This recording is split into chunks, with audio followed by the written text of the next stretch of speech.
looking at just because something doesn't go your way, it's like, how can I use that? What can I do to make that my benefit? How can I, navigate this deal to get me to the end result still? So, there's many factors. It's not just the price. It's not just the terms. It's not just, there's so many things that come into play.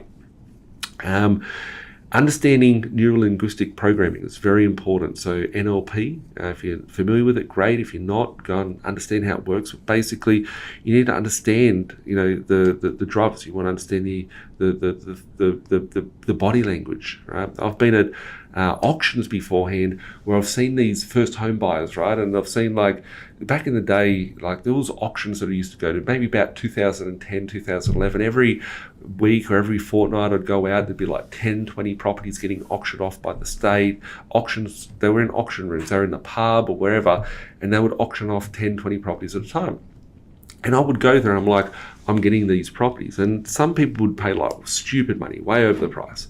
And sometimes I'd be in an auction, I'd be like, how do I get rid of my competition here? So, you might be in an auction and it's very relevant for today, and you'll see like 3 different people. I want to try and take the stage away from the auctioneer for starters. I want to be slowing down that auction as much as I can, because a lot of the drivers that push up the price in an auction is purely just given the fact that people don't realize they're getting caught up in the moment, the emotion of it. So when I go to an auction, I have a set parameter that I'm looking at. I'm like, okay, this is a hard stop. If I hit this point, I'm going to stop. Then I'll have like a soft period where I'll go, okay, I'll go up. If I have to jump in, I'll jump in for that next 20 grand or 50 grand or whatever it is. And then at this point, I'm definitely 100% out of the deal. So when I go to the auction, I'll see these people and I might be bidding against someone. It'll be like, 152, and it's like 155 and 160, 165. And I'll see the body language of maybe the wife pulling the guy and going, no, don't bid. And I'll know that this is an entry point for me to be able to go over there and screw them up. So I've literally got an auctions to slow down to like $50 and $100 bids. So like $50, $100, $162,375, $163,400, those sort of things. And it really screws up the auctioneer by throwing out weird bids. But what it also does is I can have a chance to scan the room, and people, as they slow down, they're like, wow, I'm going over my budget or whatever. And if you can see a glitch in their body language, that's when you strike. So I've literally in auctions taken down my bids from 10,000 increases down to 5,000 increases, down to $1,000 increases, down to $500 increases. I've seen a glitch where someone's like having a little thought in their head like, oh shit, I'm paying too much or something. And that's when I go in for the KO, and I'll be like, I'll go up by 5 grand. I'll be like, okay, 165, bring down like 162, 163, 164, 165. I'll see there's a glitch. I'm prepared to go to 200. I'll be like 170. And then the people are like, okay, I'm out. They drop their card. They go, no, I'm not going to participate in this. But understanding the NLP and the psychology of who you're up against and how that's going to affect and how you can come in and caress. What are they missing? What are they feeling? What is their emotion like? And how can you steer that towards, what you want, which is the end result, which is the deal or the outcome of what you're looking for.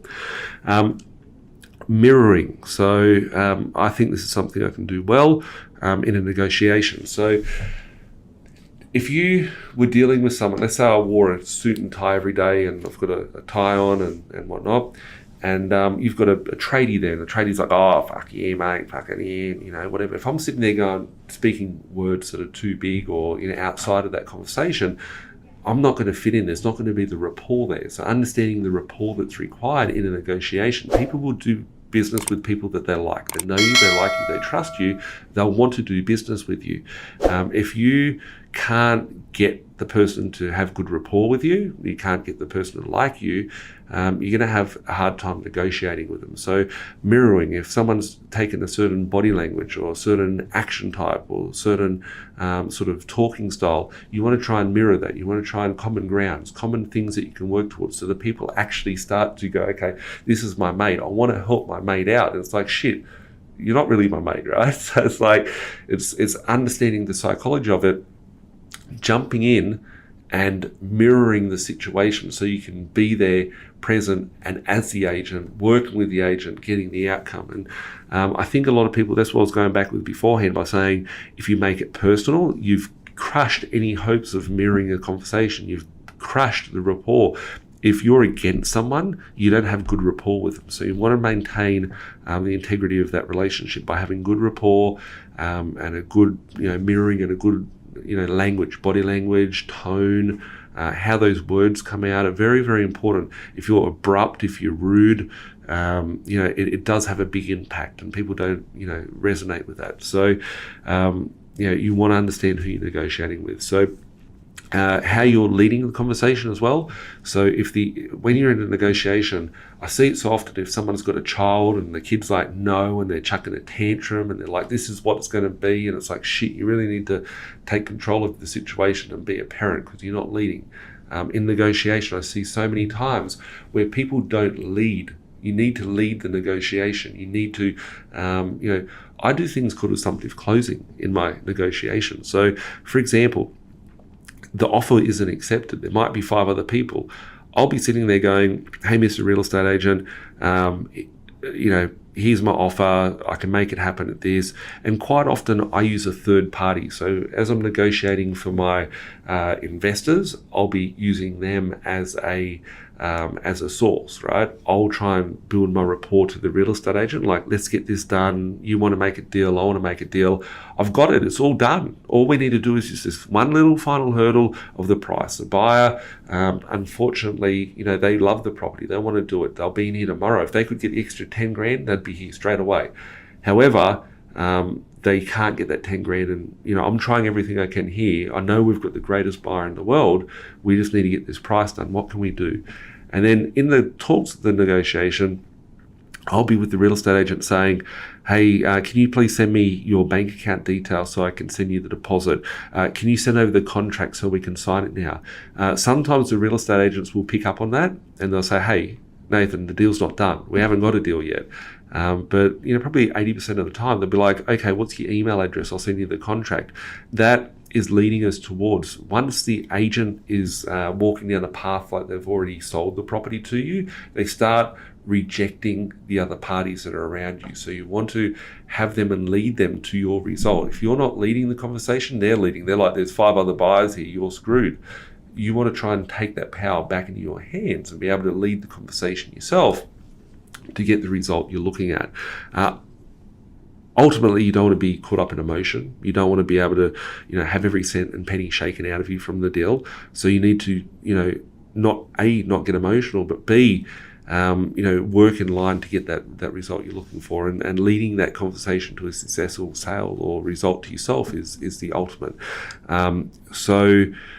Assumptive closing is very, very important throughout the process, because the agent will be like, okay, I've just spoken to 5 people. They've all asked for a contract, or I've spoken to, 5 people and they've all put offers in, whatever the case may be.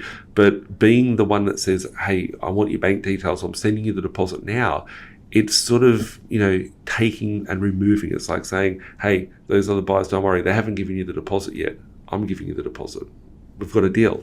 So, but it's not something you come out very candidly and say. You want to be, nurturing that. It comes back to the relationship. If you don't have rapport, you don't have a good relationship, you don't have, clarity on the end result, you're not going to be able to negotiate well. So I always have clarity. Like, doesn't matter if it's my property portfolio, doesn't matter if it's a business plan, doesn't matter if it's a goal, I always have clarity in the end goal. And then I can work whatever I'm working with to get closest to that goal as possible. And if it's in a negotiation, it's getting that result and getting the signature and getting the property or the outcome of whatever I'm trying to negotiate on. So, getting that goal, having that goal clear, having good rapport with the other side.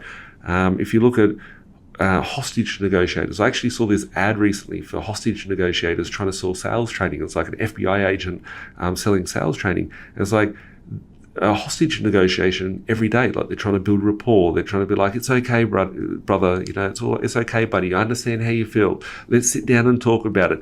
The copper that's trying to say, let's sit down and talk about it, he's going to swarm in there and, send the troops in on him. But he wants to build that rapport. He wants to set the agenda. He wants to give comfort to the other side. So that's where the NLP aspect of it comes into place. Having a good impression will also, impressions are important. Just this week, I actually went to an expo. I don't like expos because there's always a whole pile of people trying to flog you off stuff. But this one here, there was it was a business sort of expo where there was business people and stuff like that. And I realized that the way that I carry myself and the conversations that I had, there was impressions that were said, and there were good relationships that were built. So it's important to build the rapport and have good relationships with people, and those impressions, you don't get it from being standoffish. You don't get it from being analytical to a point where it's disrespectful or rude. You want to give people open arms. You want to give them a hug when you're talking to them. Not hug them. You're not trying to be like that, but you want to have the energy, your spirit, let's call it, right? You want that to be hugging them. You want them to feel love. You want them to feel like, this is a guy I want to do business with, or girl. So it's important to have that impression.